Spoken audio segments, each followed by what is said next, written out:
ನಮಸ್ಕಾರ ಸ್ನೇಹಿತರೆ. SSLC ವಿಜ್ಞಾನ ಪ್ರಶ್ನೆ ಪತ್ರಿಕೆಯ ವಿನ್ಯಾಸ 2025-26ನೇ ಸಾಲಿನಲ್ಲಿ ಘಟಕವಾರು ಅಂಕಗಳ ಹಂಚಿಕೆಯನ್ನು ಗಮನಿಸೋಣ. ಇಲ್ಲಿ ಕನ್ನಡ ಮೀಡಿಯಂ ಮತ್ತು ಇಂಗ್ಲೀಷ್ ಮೀಡಿಯಂ ವಿದ್ಯಾರ್ಥಿಗಳು ಗಮನಿಸಬೇಕು. ಇಲ್ಲಿ ಇಬ್ಬರಿಗೆ ಒಂದೇ ಒಂದು PDF ಶೇರ್ ಮಾಡಿದ್ದಾರೆ. ಮೊದಲನೇ ಪಾಠವಂತ ರಾಸಾಯನಿಕ ಕ್ರಿಯೆಗಳು ಮತ್ತು ಸಮೀಕರಣಗಳು ಕನ್ನಡ ಮೀಡಿಯಂ ವಿದ್ಯಾರ್ಥಿಗಳಿಗೆ, ಕೆಮಿಕಲ್ ರಿಯಾಕ್ಷನ್ಸ್ ಆ್ಯಂಡ್ ಈಕ್ವೇಷನ್ಸ್ ಅನ್ನೋ ಪಾಠ ಇಂಗ್ಲೀಷ್ ಮೀಡಿಯಂ ವಿದ್ಯಾರ್ಥಿಗಳಿಗೆ 1 ಅಂಕದ 1 ಪ್ರಶ್ನೆ, 3 ಅಂಕದ 1 ಪ್ರಶ್ನೆ, ಒಟ್ಟು 2 ಪ್ರಶ್ನೆಗಳನ್ನು 4 ಅಂಕಗಳಿಗೆ ಕೇಳಿರೋದನ್ನು ಗಮನಿಸಬಹುದು.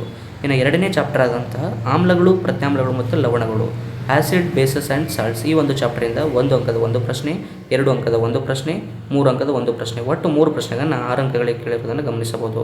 ಮೂರನೇ ಚಾಪ್ಟರ್ ಆದಂತಹ ಲೋಹಗಳು ಮತ್ತು ಅಲೋಹಗಳು ಮೆಟಲ್ಸ್ ಆ್ಯಂಡ್ ನಾನ್ ಮೆಟಲ್ಸ್ ಈ ಒಂದು ಚಾಪ್ಟರಿಂದ 2 ಅಂಕದ 1 ಪ್ರಶ್ನೆ, 1 ಅಂಕದ 2 ಪ್ರಶ್ನೆ, 3 ಅಂಕದ 1 ಪ್ರಶ್ನೆ, ಒಟ್ಟು 4 ಪ್ರಶ್ನೆಗಳನ್ನು 7 ಅಂಕಗಳಿಗೆ ಕೇಳಿರೋದನ್ನು ಗಮನಿಸಬಹುದು.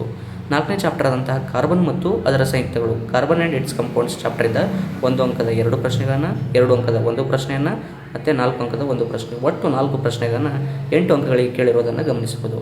ಇಲ್ಲಿಗೆ ನಾವು ಕೆಮಿಸ್ಟ್ರಿ ಪೋರ್ಷನಿಂದ ರಸಾಯನಶಾಸ್ತ್ರದಿಂದ ನೋಡಬಹುದು. ಅದಲ್ಲದೆ ಇನ್ನು ಉಳಿದು ಬಯೋಲಜಿ ಜೀವಶಾಸ್ತ್ರದಿಂದ ಜೀವಕ್ರಿಯೆಗಳು ಎನ್ನೋ ಚಾಪ್ಟರಿಂದ ಲೈಫ್ ಪ್ರೊಸೆಸಸ್ ಚಾಪ್ಟರಿಂದ 1 ಅಂಕದ 2 ಪ್ರಶ್ನೆ, 2 ಅಂಕದ 1 ಪ್ರಶ್ನೆ, 4 ಅಂಕದ 1 ಪ್ರಶ್ನೆ, ಒಟ್ಟು 4 ಪ್ರಶ್ನೆಗಳನ್ನು 8 ಅಂಕಗಳಿಗೆ ಕೇಳಿರೋದನ್ನು ಗಮನಿಸಬಹುದು. ಇನ್ನು ನಿಯಂತ್ರಣ ಮತ್ತು ಸಹಭಾಗಿತ್ವ ಕಂಟ್ರೋಲ್ ಆ್ಯಂಡ್ ಕೋಆರ್ಡಿನೇಷನ್ ಚಾಪ್ಟರಿಂದ 1 ಅಂಕದ 1 ಪ್ರಶ್ನೆ, 2 ಅಂಕದ 1 ಪ್ರಶ್ನೆ, 3 ಅಂಕದ 1 ಪ್ರಶ್ನೆ, ಒಟ್ಟು 3 ಪ್ರಶ್ನೆಗಳನ್ನು 6 ಅಂಕಗಳಿಗೆ ಕೇಳಿರೋದನ್ನು ಗಮನಿಸಬಹುದು. ಜೀವಿಗಳು ಹೇಗೆ ಸಂತಾನೋತ್ಪತ್ತಿ ನಡೆಸುತ್ತವೆ ಹೌ ಡು ಆರ್ಗಾನಿಸಮ್ ರೀಪ್ರೊಡ್ಯೂಸ್ ಈ ಚಾಪ್ಟರಿಂದ 1 ಅಂಕದ 2 ಪ್ರಶ್ನೆ, 5 ಅಂಕದ 1 ಪ್ರಶ್ನೆ, ಒಟ್ಟು 3 ಪ್ರಶ್ನೆಗಳನ್ನು 7 ಅಂಕಗಳಿಗೆ ಕೇಳಿರೋದನ್ನು ಗಮನಿಸಬಹುದು. ಅನುವಂಶೀಯತೆ ಹೆರಿಡಿಟಿ ಈ ಒಂದು ಚಾಪ್ಟರಿಂದ 1 ಅಂಕದ 1 ಪ್ರಶ್ನೆ, 3 ಅಂಕದ 1 ಪ್ರಶ್ನೆ, ಒಟ್ಟು 2 ಪ್ರಶ್ನೆಗಳನ್ನು 4 ಅಂಕಗಳಿಗೆ ಕೇಳಿರೋದನ್ನು ಗಮನಿಸಬಹುದು. ಇನ್ನುಳಿದಂಥ ಭೌತಶಾಸ್ತ್ರ ಫಿಸಿಕ್ಸ್ ಪೋರ್ಷನಿಂದ ಬೆಳಕು, ಪ್ರತಿಫಲನ ಮತ್ತು ವಕ್ರೀಭವನ ಲೈಟ್ ರಿಫ್ಲೆಕ್ಷನ್ ಆ್ಯಂಡ್ ರಿಫ್ರಾಕ್ಷನ್ ಈ ಒಂದು ಚಾಪ್ಟರಿಂದ 1 ಅಂಕದ 1 ಪ್ರಶ್ನೆ, 3 ಅಂಕದ 1 ಪ್ರಶ್ನೆ, 4 ಅಂಕದ 1 ಪ್ರಶ್ನೆ, ಒಟ್ಟು 3 ಪ್ರಶ್ನೆಗಳನ್ನು 8 ಅಂಕಗಳಿಗೆ ಕೇಳಿರೋದನ್ನು ಗಮನಿಸಬಹುದು. ಮಾನವನ ಕಣ್ಣು ಮತ್ತು ವರ್ಣಮಯ ಜಗತ್ತು ಈ ಒಂದು ಚಾಪ್ಟರಿಂದ 2 ಅಂಕದ 1 ಪ್ರಶ್ನೆ, 3 ಅಂಕದ 1 ಪ್ರಶ್ನೆ, ಒಟ್ಟು 2 ಪ್ರಶ್ನೆಗಳನ್ನು 5 ಅಂಕಗಳಿಗೆ ಕೇಳಿರೋದನ್ನು ಗಮನಿಸಬಹುದು. ವಿದ್ಯುತ್ ಶಕ್ತಿ ಎಲೆಕ್ಟ್ರಿಸಿಟಿ ಚಾಪ್ಟರಿಂದ 1 ಅಂಕದ 2 ಪ್ರಶ್ನೆ, 2 ಅಂಕದ 1 ಪ್ರಶ್ನೆ, 4 ಅಂಕದ 1 ಪ್ರಶ್ನೆ, ಒಟ್ಟು 4 ಪ್ರಶ್ನೆಗಳನ್ನು 8 ಅಂಕಗಳಿಗೆ ಕೇಳುವುದನ್ನು ಗಮನಿಸಬಹುದು.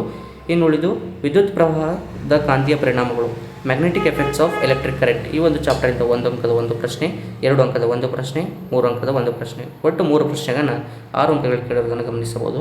ನಮ್ಮ ಪರಿಸರ ಅವರ್ ಎನ್ವೈರನ್ಮೆಂಟ್ ಈ ಒಂದು ಚಾಪ್ಟರಿಂದ 3 ಅಂಕದ 1 ಪ್ರಶ್ನೆ, ಒಟ್ಟು 1 ಪ್ರಶ್ನೆಯನ್ನು 3 ಅಂಕಗಳಿಗೆ ಕೇಳುವುದನ್ನು ಗಮನಿಸಬಹುದು. ಇಲ್ಲಿ ಒಟ್ಟಾರೆಯಾಗಿ 1 ಅಂಕದ 16 ಪ್ರಶ್ನೆಗಳು, 2 ಅಂಕದ 8 ಪ್ರಶ್ನೆಗಳನ್ನು, 3 ಅಂಕದ 9 ಪ್ರಶ್ನೆಗಳನ್ನು, 4 ಅಂಕದ 4 ಪ್ರಶ್ನೆಗಳನ್ನು, 5 ಅಂಕಗಳ 1 ಪ್ರಶ್ನೆಯನ್ನು, ಒಟ್ಟಾರೆಯಾಗಿ 38 ಕ್ವಶನ್ಸ್ಗಳನ್ನು 80 ಅಂಕಗಳಿಗೆ ಸೈನ್ಸ್ ಭಾಗದಿಂದ ಕೇಳೋದನ್ನು ನೋಡಿರಬಹುದು. ಇಲ್ಲಿ ಸೂಚನೆಯಲ್ಲಿ 2 ಅಂಕದ ಪ್ರಶ್ನೆಗಳಲ್ಲಿ 2 ಹೆಚ್ಚುವರಿ ಪ್ರಶ್ನೆಗಳನ್ನು ಆಂತರಿಕ ಆಯ್ಕೆಯಾಗಿ, 3 ಅಂಕದ ಪ್ರಶ್ನೆಗಳಲ್ಲಿ 4 ಹೆಚ್ಚುವರಿ ಪ್ರಶ್ನೆಗಳನ್ನು ಆಂತರಿಕ ಆಯ್ಕೆಯಾಗಿ, 4 ಅಂಕದ ಪ್ರಶ್ನೆಗಳಲ್ಲಿ 2 ಹೆಚ್ಚುವರಿ ಪ್ರಶ್ನೆಗಳನ್ನು ಆಂತರಿಕ ಆಯ್ಕೆಯಾಗಿ, 5 ಅಂಕದ ಪ್ರಶ್ನೆಗಳಲ್ಲಿ 1 ಹೆಚ್ಚುವರಿ ಪ್ರಶ್ನೆಯನ್ನು ಆಂತರಿಕೆಯಾಗಿ ನೀಡಲಾಗಿದೆ. In note among 2 marks questions 2 extra questions internal choice, among 3 marks questions 4 extra questions internal choice, among 4 marks questions 2 extra question internal choice, among 5 marks question 1 extra question internal choice are given. So ಇದೊಂದು complete SSLC ವಿಜ್ಞಾನಕ್ಕೆ ಸಂಬಂಧಿಸಿದಂಥ ಘಟಕವಾರು ಅಂಕಗಳ ಹಂಚಿಕೆಯನ್ನು ನೋಡಬಹುದು. ಇದನ್ನು ಗಮನದಲ್ಲಿಟ್ಟುಕೊಂಡು ಚೆನ್ನಾಗಿ ಅಭ್ಯಾಸ ಮಾಡಿ ಒಳ್ಳೆಯ ಅಂಕಗಳನ್ನು ಪಡೆಯಿರಿ. ಇನ್ನು ಹೆಚ್ಚಿನ ವಿಡಿಯೋಗಳಿಗಾಗಿ ಈ ಒಂದು ಯೂಟ್ಯೂಬ್ ಚಾನಲ್ಗೆ ಲೈಕ್ ಮಾಡಿ, ಸಬ್ಸ್ಕ್ರೈಬ್ ಮಾಡಿ ಮತ್ತು ಶೇರ್ ಮಾಡಿ. ಧನ್ಯವಾದಗಳು.